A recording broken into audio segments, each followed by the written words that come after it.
Hi everybody, thought I'd hop back on here. I've been feeling good motivation to make these videos once in a while again.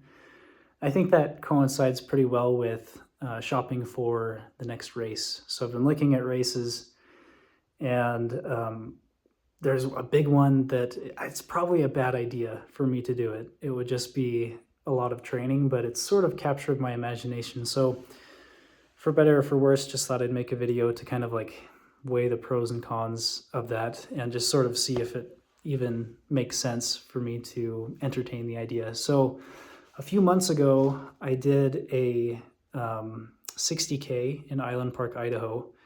It was on skate skis, but it was a super fun event. You can either fat bike it, run it, or ski it. So I chose to skate ski it, and it was harder than I thought.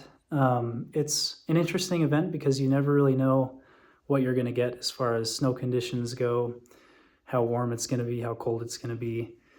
And they get a lot of snow. I think it's like annually they get like something crazy, 300 inches or something.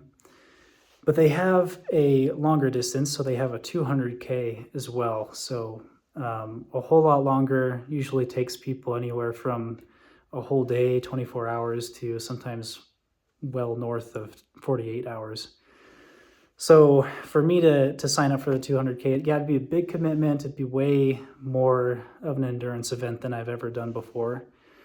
And I'm also relatively new to cross-country skiing. Like just a few winters ago was my first honest season in the sport. So it's just kind of like a whole new set of fitness and musculature that needs to be developed in order to transition from just road running and trail running, which is what I've mostly done in the past, to cross-country skiing. And there's some good bleed over, so I think in my training I would do a little bit of both. So yeah, it's twice the distance of like the Canyons 100K trail run that I did last year in April, and that was the hardest thing I had ever done. After that, I was kind of thinking maybe I should wait till I'm retired or kids are a little bit older for me to commit to something like that again. But it was a lot of fun. And you know what's funny too is in the 60K that I did, just a few months ago, I finished dead last among the skiers, and so it seems pretty odd for me to be like, well, let's do the 200K then. But it's captured my imagination, and we'll see if I sign up for it. There's a lot of mandatory gear, so that would be kind of expensive. But also just all the time that would go into training for this. But I'll stop making a case against the event, and just for the sake of argument, kind of explore what it would take for me to be in shape to get ready for an event like that, 200 kilometers on skis. So the first thing I would have to decide is whether to classic ski or skate ski. Like it's pretty common in this event to get like a foot of snow in the middle of the night. And it's a whole lot easier to classic ski on that.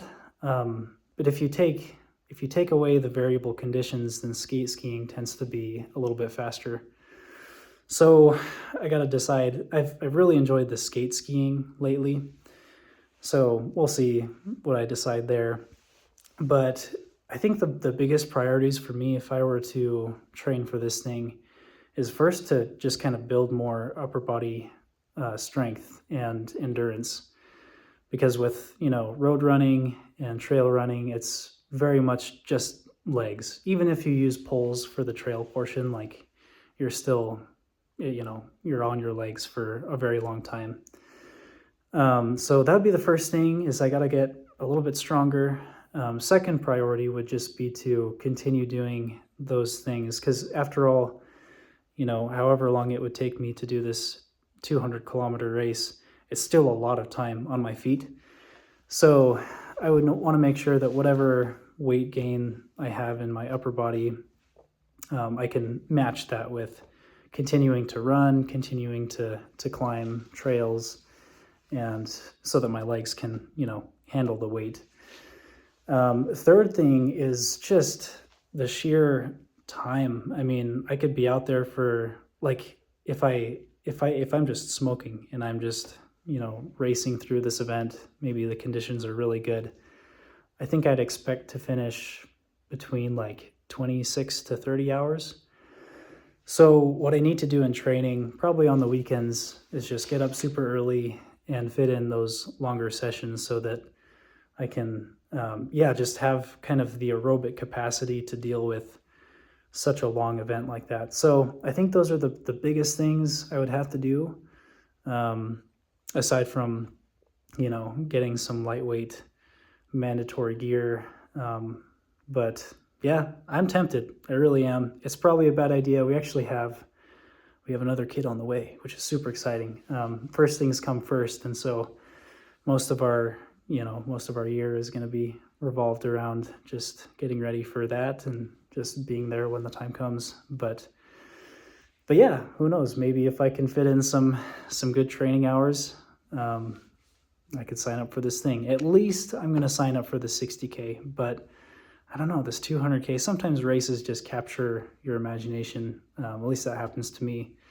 And this 200K has done that. So anyway, we'll see what I do. But yeah, cross-country skiing, it's the best. So much fun.